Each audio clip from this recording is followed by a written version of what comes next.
Hello everyone. आज हम लोग पढ़ेंगे कि कोवलेंट बॉन्ड्स के कौन कौन से बॉन्ड पैरामीटर्स हैं, मतलब कौन कौन से उसके मेजरेबल क्वांटिटीज हैं। ठीक है, जैसे अपन मेजर कर सकते हैं, बॉन्ड का लेंथ मेजर कर सकते हैं। अगर वहाँ पे मोर देन 2 एटम्स है तो आप बॉन्ड के एंगल्स मेजर कर सकते हैं, मतलब अगर मोर देन 1 बॉन्ड है तो आप बॉन्ड के एंगल मेजर कर सकते हो, कंपेयर कर सकते हैं। बॉन्ड ऑर्डर मीन्स कितने बॉन्ड्स हैं, बॉन्ड का स्ट्रेंथ कैसा होगा, उसको ब्रेक करने के लिए कितनी एंथैल्पी चाहिए होगी, और लास्ट में हम लोग को पढ़ना है पोलैरिटी ऑफ बॉन्ड्स। ठीक है, स्टार्ट करते हैं बॉन्ड लेंथ से। बॉन्ड लेंथ देखो, सपोज अपन लिए H2 का एक मॉलिक्यूल लिए जहाँ पे 2 हाइड्रोजन एटम्स बॉन्डेड होंगे, तो आपको पता है कि इसके इलेक्ट्रॉन का जो क्लाउड है वो मूव कर सकता है, वो मूवेबल है, लेकिन न्यूक्लियाई का जो पोजीशन है वो चेंज नहीं होगा। मतलब इनके बीच का जो डिस्टेंस है वो क्या होता है, कांस्टेंट होता है, सेम होता है। ठीक है, जैसे अगर मैं बोलूँ ये बॉन्डेड स्टेट में है।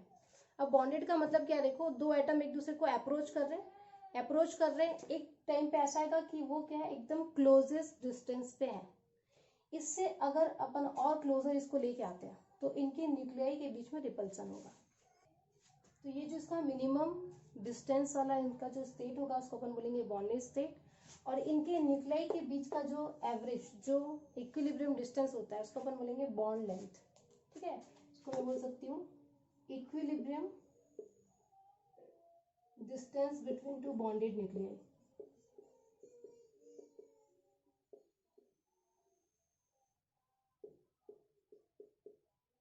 ठीक है, कोवेलेंटली बॉन्डेड है अगर 2 न्यूक्लियस, मतलब 2 एटम्स अगर कोवेलेंटली बॉन्डेड है तो उनका जो इंटरन्यूक्लियर डिस्टेंस होगा उसको आप क्या बोलोगे, bond length. So bond length is the internuclear distance between 2 nuclei. ठीक है, अब ये बॉन्ड लेंथ डिपेंड करता है किस पे, साइज ऑफ एटम पे। जैसे अगर आप हाइड्रोजन के एटम्स ले रहे हो, ये स्मॉलर एटम्स है, इसका बॉन्ड लेंथ आता है 74 पिकोमीटर। ठीक है, H2 का अगर मैं बॉन्ड लेंथ निकालूं HH का तो ये आएगा 74 पिकोमीटर। अगर मैं क्लोरीन का लेती हूँ,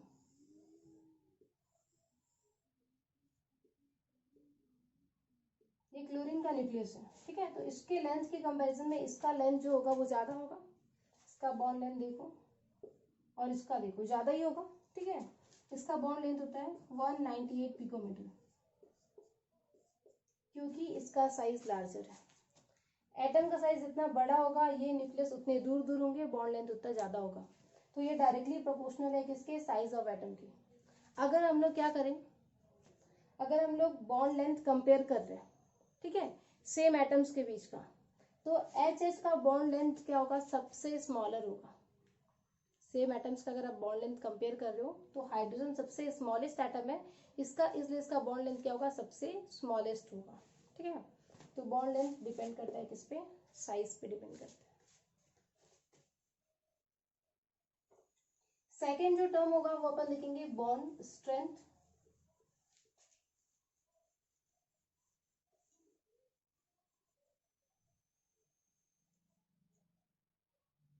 स्ट्रेंथ ऑफ कोवलेंट बॉन्ड।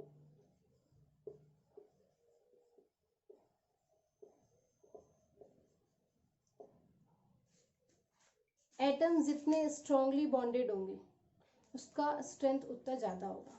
ठीक है, जैसे अगर मैं लूं एच एटम का, मैं यहाँ पर बॉन्ड लेंथ, ठीक है, और मैं कंपेयर करूं Cl का, तो आप ये देखोगे कि ये जो लेंथ है वो जितना लॉन्गर होगा, ठीक है, इन दोनों के बीच का डिस्टेंस जितना ज्यादा होगा, ये दोनों उतनी वीकली एक दूसरे को अटैच कर सकते हैं। ठीक है, वीकली अटैच कर रहे हैं इसलिए तो दूर दूर है, जितने स्ट्रांगली अटैच करेंगे एटम उतने पास पास होते हैं, है ना। तो यहाँ पे जिसका बॉन्ड लेंथ सबसे स्मॉलर है उसका स्ट्रेंथ सबसे ज्यादा होगा। ठीक है, जितना स्मॉलर बॉन्ड होगा उतना स्ट्रांग होता है। जैसे अगर आप चौक का एक सिंगल पीस लो और एक छोटा सा, मतलब एक होल पीस लो और एक स्मॉलर पीस लो, अगर आप ब्रेक करोगे तो आप देखोगे कि लॉन्गर वाले को ब्रेक करना इजियर है ना। तो जितना लेंथ लॉन्गर होते जाता है उसको ब्रेक करना उतना इजी होता है, जितना स्मॉलर होगा उतना डिफिकल्ट होता है। मतलब मैं ये बोल सकती हूँ strength of covalent bond is inversely proportional to size of atom और inversely proportional to bond length. जितना स्मॉलर होगा, छोटा पैकेट बड़ा धमाका, जितना स्मॉलर होगा उतना स्ट्रांग होगा, जितना दूर दूर होगा उतना वीक होते जाता है। ठीक है, एक और टर्म है जो इसी से रिलेटेड है, बॉन्ड एंथैल्पी।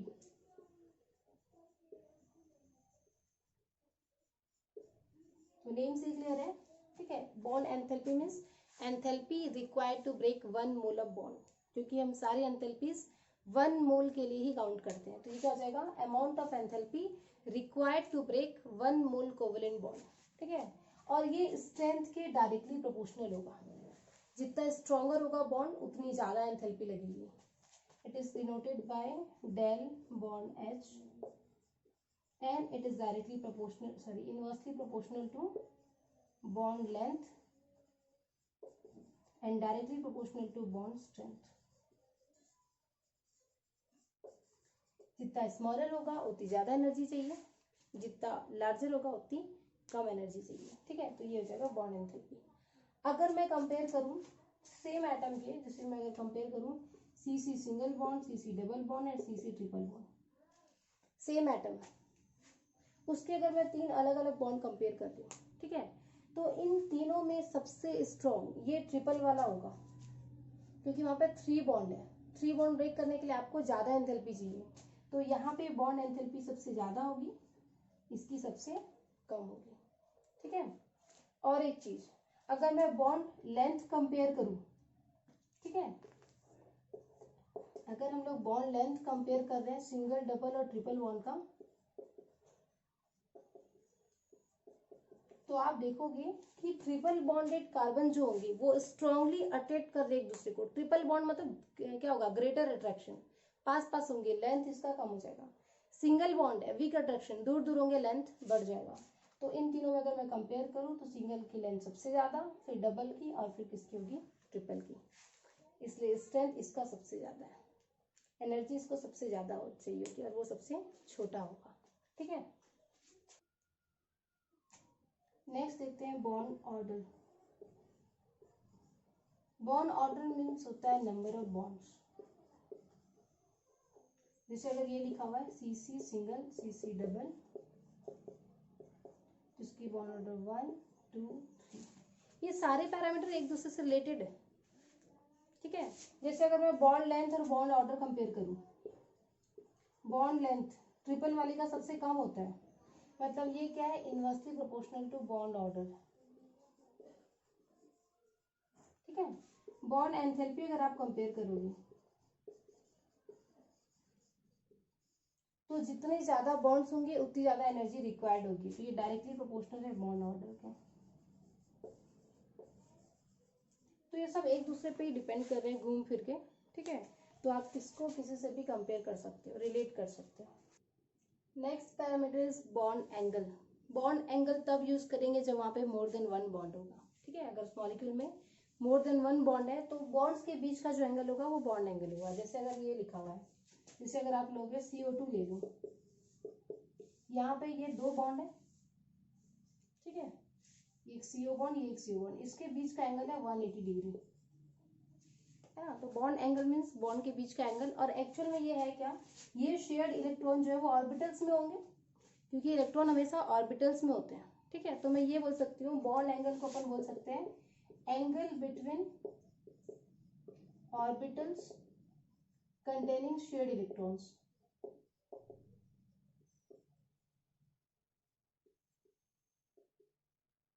ठीक है। जैसे यहाँ पर एक ऑर्बिटल है, यहाँ पर एक ऐसे ऑर्बिटल है, यहाँ पर शेयर्ड इलेक्ट्रॉन्स है, तो इनके बीच का एंगल जो होगा वो क्या होगा, बॉन्ड एंगल होगा, ठीक है।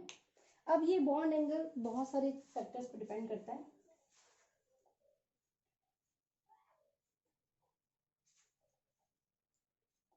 जैसे अगर आप CO2 ही ले लो तो CO2 ऐसा है और H2O ऐसा है, ये दोनों ही ट्राई एटॉमिक मॉलिक्यूल है।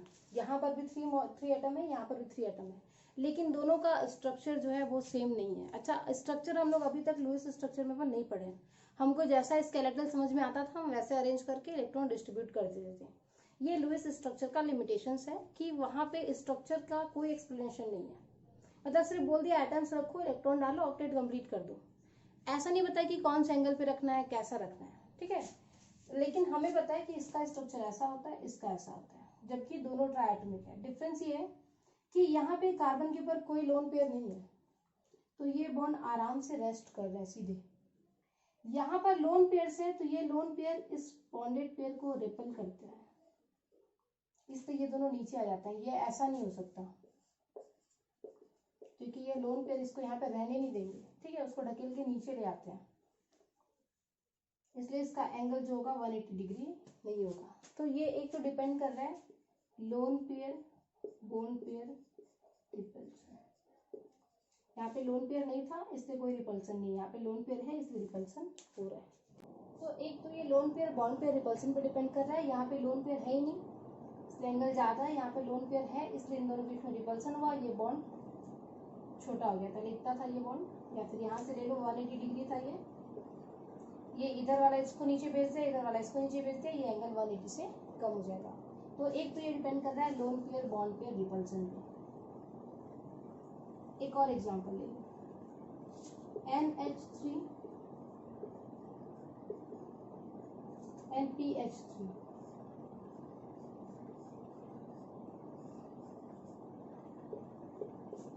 अब तो दोनों के पास लोन पेयर है। अब कैसा कंपेयर किया, अब कंपेयर कैसे करते हैं, देखो सेंट्रल एटम की, यहाँ पर सेंट्रल एटम की इलेक्ट्रोनेगेटिविटी ज़्यादा है, तो ये जो इलेक्ट्रॉन होंगे वो N के क्लोजर होंगे, जो इलेक्ट्रॉन्स हैं वो N के नाइट्रोजन के क्लोजर है, मतलब इन दोनों के बीच ये भी क्लोज होगा, इनके बीच में रिपल्सन होगा, ये एंगल क्या हो जाएगा, इंक्रीज हो जाएगा, क्योंकि इलेक्ट्रॉन N के क्लोजर है इसलिए इलेक्ट्रॉन्स के बीच में रिपल्सन होगा, एंगल बड़ा होगा, ठीक है, मतलब सारे इलेक्ट्रॉन एक ही जगह इकट्ठे ही हो गए तो उनके बीच का एंगल क्या होगा, बड़ा बड़ा हो जाएगा, वो दूर दूर हो जाएंगे। यहाँ पे फॉस्फोरस की इलेक्ट्रोनेगेटिविटी इससे कम है तो ये इलेक्ट्रॉन एक जगह कलेक्ट नहीं हो रहे, फॉस्फोरस से दूर है। ये बनाते टाइम मैं ऐसा लिखी हूँ ना, एक्चुअल में ये ऐसा है, पिरामिड जैसा है, सोच लो, एक इधर है, एक इधर है, एक इधर है। तो अगर वो तीनों इलेक्ट्रॉन, ठीक है, जो ऐसे हैं, एक ऐसा है, एक ऐसा है और एक ऐसा है, तो अगर वो तीनों इलेक्ट्रॉन यहीं पे है, सेंट्रल एटम के पास है, तो वो दूर दूर होंगे, वो ऐसे ऐसे हो जाएंगे, ऊपर ऊपर हो जाएंगे, ठीक है, एंगल उनके बीच में बड़ा होगा। लेकिन अगर सेंट्रल एटम जैसे फॉस्फोरस की इलेक्ट्रोनेगेटिविटी कम है तो इलेक्ट्रॉन यहाँ पे नहीं, वो खिसक के यहाँ आ गए, यहाँ आ गए, तो अगर वो इलेक्ट्रॉन खिसक के नीचे आ गए हैं तो अब वो पास पास रह सकते हैं आराम से, उसमें रिपल्सन कम होगा। अगर मैं यहाँ पर फॉस्फोरस की जगह क्या ले लेती हूँ, आर्सेनिक ले लेती हूँ, तो ये ऐसा हो जाता है, ये तीनों एक जगह नहीं है ना, सब अलग अलग डायरेक्शन में, अलग अलग प्लेन पे है, पिरामिड है, ये पिरामिड है, ये तीनों एक एक पिरामिड है। तो इस वाले पिरामिड में इनके बीच का जो एजेस का एंगल होगा सबसे ज्यादा होगा, क्योंकि इलेक्ट्रॉन्स यहाँ पे कलेक्ट हो गए, इसमें इलेक्ट्रॉन खिसक के नीचे आ गए, इसमें रिपल्सन कम है, यहाँ पे इलेक्ट्रॉन और नीचे आ गए, रिपल्सन और कम होगा, इसलिए एंगल यहाँ पे सबसे बड़ा, फिर छोटा, फिर छोटा, ठीक है। तो ये डिपेंड कर रहा है electronegativity of central atom.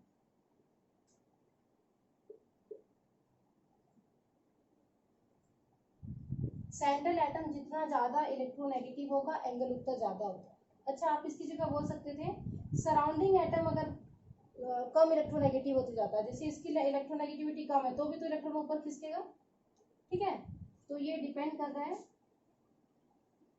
Electronegativity of central atom जितना ज्यादा होगा बॉन्ड एंगल उतना ज्यादा होगा, या फिर आप बोल सकते हो inversely proportional to electronegativity of surrounding atom.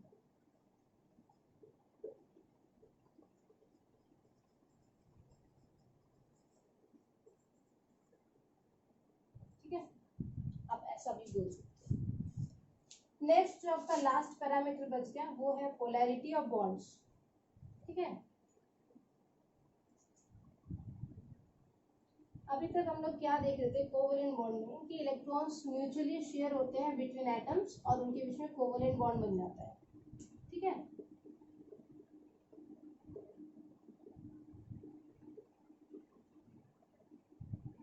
है ना, जैसे H और H है, ये अपना इलेक्ट्रॉन शेयर कर रहे हैं, इनके बीच में कोवेलेंट बॉन्ड बन गया। वैसे ही H और Cl भी अपना इलेक्ट्रॉन शेयर कर रहे हैं, इनके बीच में भी कोवेलेंट बॉन्ड बन गया। फिर हम लोग पढ़े कॉन्सेप्ट ऑफ इलेक्ट्रोनेगेटिविटी, और ये क्या बताता है, tendency to attract shared pair of electron towards itself, मतलब जो शेयर्ड इलेक्ट्रॉन है वो किसी एक के साइड ज्यादा अट्रैक्ट हो सकता है, जिसकी इलेक्ट्रोनेगेटिविटी ज्यादा होगी उसके साइड वो इलेक्ट्रॉन अट्रैक्ट हो जाता है। इसका मतलब ये हुआ कि जितने भी कोवेलेंट बॉन्ड है वो कभी भी परफेक्टली कोवेलेंट नहीं होते, मतलब जो इलेक्ट्रॉन है वो एग्जैक्ट सेंटर पे नहीं होता, वो किसी न किसी के साइड वो ज्यादा इन्फ्लुएंस्ड होता है, ज्यादा अट्रैक्टेड होता है, सेंटर पे नहीं रहता। ठीक है, जैसे यहाँ पर हम लोग फिर भी मान लेते हैं कि सेंटर पे है क्योंकि दोनों की इलेक्ट्रोनेगेटिविटी सेम है। इस टाइप के मॉलिक्यूल्स को हम बोलते हैं नॉन पोलर। ठीक है, लेकिन अगर मैं HCl देखूं तो Cl की इलेक्ट्रोनेगेटिविटी ज्यादा है, मतलब ये जो इलेक्ट्रॉन्स होंगे वो Cl के थोड़े ज्यादा क्लोजर होंगे एज कम्पेयर टू हाइड्रोजन। मतलब Cl उसको पार्शली गेन कर रहा है, कंप्लीटली नहीं कर रहा, वो शेयर ही कर रहा है लेकिन पार्शली गेन कर रहा है, मतलब अपने साइड थोड़ा सा खींच लिया है। ठीक है, पार्शली गेन कर रहा है और ये पार्शली लूज कर रहा है। ठीक है, तो इससे क्या होता है, इससे यहाँ पर एक यहाँ पे चार्ज जनरेट हो जाता है। पार्शली गेन कर रहा है मतलब यहाँ पर कुछ चार्ज होगा थोड़ा सा नेगेटिव, कंप्लीटली गेन करता तो इसका -1 इसका +1 होता। ये गेन नहीं कर रहा है, ये खाली अपने साइड अट्रैक्ट कर रहा है पार्शली, उसका कुछ पोर्शन। ठीक है, मतलब फ्रैक्शन में 0.1 0.2 फ्रैक्शन कुछ भी उसका कुछ ना कुछ स्मॉल अमाउंट क्या कर रहा है अपने साइड अट्रैक्ट कर रहा है, गेन कर रहा है। तो उसमें उतना ही स्मॉल चार्ज आएगा जिसको अपन ले लेते हैं -del। del is smaller than 1। 1 नहीं, 1 होता तो ये आयनिक कंपाउंड होता, ये होता -1, ये होता +1, लेकिन ये 1 से छोटा है, बहुत छोटा है, लेकिन है क्योंकि इलेक्ट्रॉन यहाँ पे सेंटर पे नहीं है, Cl के साइड ज्यादा चले गए। तो Cl में आ गया -del, हाइड्रोजन में आ गया +del। हाइड्रोजन पार्शियली लूज कर रहा है, क्लोरीन पार्शियली गेन कर रहा है, इसलिए यहाँ पर पार्शियल चार्जेस आएंगे, पार्शियल मीन्स <1 चार्जेस आएंगे। इस टाइप के बॉन्ड्स को अपन बोलते हैं पोलैरिटी, मतलब पोलर बॉन्ड्स बोलेंगे और प्रॉपर्टी को बोलेंगे पोलैरिटी। Polar covalent bond. ठीक है, ये जो बॉन्ड होगा वो कैसा होगा, पोलर बॉन्ड होगा, इलेक्ट्रॉन Cl के साइड ज्यादा क्या है अट्रैक्टेड है। पोलैरिटी ऑफ बॉन्ड्स, हम लोग को यही पोलैरिटी मेजर करनी है। पोलैरिटी का मतलब हम लोग सीधे सीधे मेजर कर रहे हैं ionic character in covalent compounds. Ionic कैसे, इसमें हल्का सा आयनिक, जिसमें चार्जेस आ गए हल्के से, मतलब हल्का सा आयनिक कैरेक्टर आ गया है कोवेलेंट, लेकिन थोड़ा सा आयनिक कैरेक्टर होगा क्योंकि चार्जेस जनरेट हो रहे हैं। ये जो होगा ये कोवेलेंट है क्योंकि वहां पे इलेक्ट्रॉन सेंटर पे है, कहीं पे जा नहीं रहे, किसी के साइड पे अट्रैक्ट नहीं हो रहे, तो ये कैसा है, नॉन पोलर है। ये पोलर होगा, तो बहुत सारे कंपाउंड्स ऐसे पोलर होते हैं। ठीक है, अब ये पोलैरिटी किस पे डिपेंड करेगी, पोलैरिटी डिपेंड करती है difference in electronegativity of bonded atoms.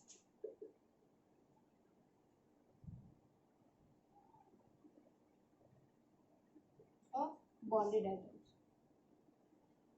जैसे अगर मैं कंपेयर करूं HCl और HF बॉन्ड,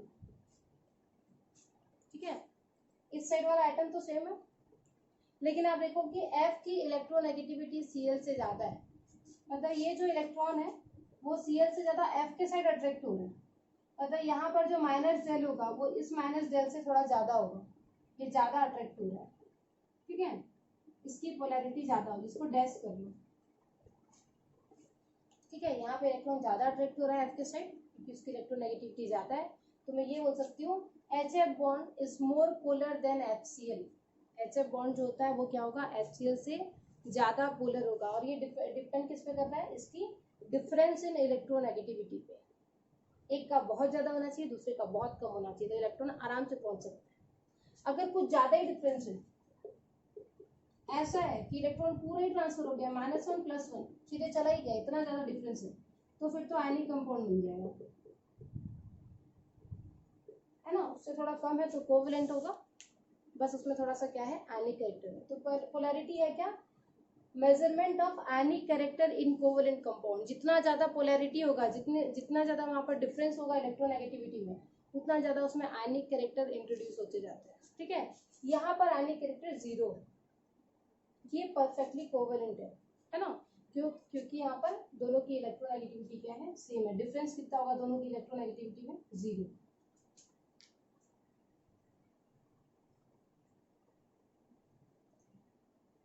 अच्छा, पोलर कोवेलेंट बॉन्ड को अपन डिनोट करते हैं इससे, क्रॉस एरो से।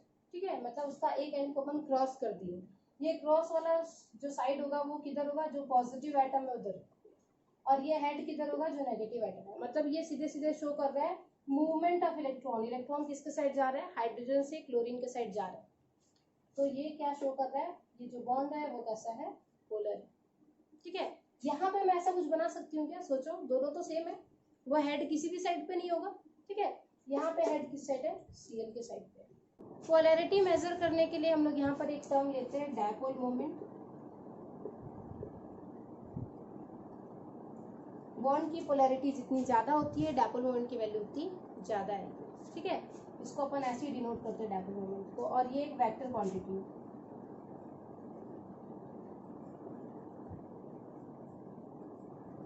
ठीक है, जैसे HCl के लिए डायपोल मोमेंट का डायरेक्शन Cl के साइड होगा। ऐसा कोई मॉलिक्यूल अगर अपन लेते हैं, ठीक है, तो इस बॉन्ड के लिए डायपोल मोमेंट O के साइड होगा, इस बॉन्ड के लिए डायपोल मोमेंट O के साइड होगा, इधर वाले O के साइड होगा। अगर पूरे कंपाउंड का अगर मैं देखूं डायपोल मोमेंट, तो आप देखोगे ये भी CO बॉन्ड है और ये भी CO बॉन्ड है, दोनों का डायपोल मोमेंट सेम आएगा क्योंकि दोनों में डिफरेंस तो सेम होगा। ठीक है, तो लेकिन ये जो दो डायपोल मोमेंट है वो इक्वल है और अपोजिट है, तो ये कैंसिल हो जाएंगे। इसके लिए डायपोल मोमेंट की वैल्यू 0 आ जाएगी, मतलब ये मॉलिक्यूल जो है वो नॉन पोलर है। ठीक है, जरूरी नहीं है कि बॉन्ड पोलर होगा तो मॉलिक्यूल भी पोलर होगा। कभी कभी क्या होता है, जितने भी बॉन्ड होते हैं सबका डायपोल मोमेंट कैंसिल हो जाता है, तो वो पूरा मॉलिक्यूल एज अ होल क्या होता है, नॉन पोलर हो जाता है। जैसे ये नॉन पोलर हो गया। ठीक है, डायपोल मोमेंट को अपन मेजर कर सकते हैं, इसको अपन डिनोट करते हैं म्यू से, और ये होता है charge on atom into distance of separation.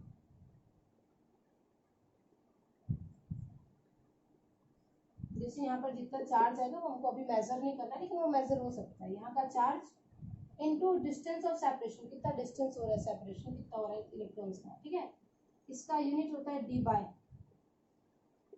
इसको डी से डिनोट करते हैं। ठीक है, इसका यूनिट क्या होता है, डी बाय होता है। तो ये है डायपोल मोमेंट। किसी बॉन्ड का डायपोल मोमेंट जितना ज्यादा आएगा मतलब वो उतना ज्यादा पोलर है। ठीक है, तो पोलैरिटी मेजर करने के लिए हम लोग डायपोल मोमेंट यूज कर रहे हैं। डायपोल मोमेंट डिपेंड कर रहा है किस पे, डिफरेंस इन इलेक्ट्रोनेगेटिविटी पे।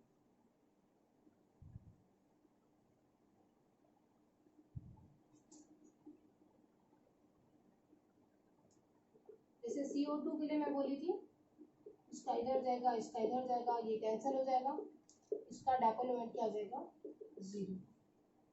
ठीक है, अगर मैं H2O लूं,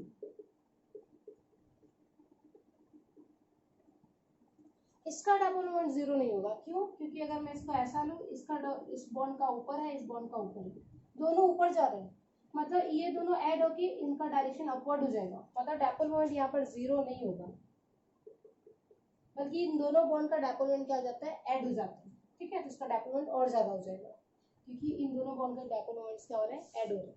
ठीक है, तो हर बार डायपोल मोमेंट ऐसा 0 नहीं होता है, वो आपको देखना पड़ेगा स्ट्रक्चर कैसा है। एक और एग्जांपल लेते हैं,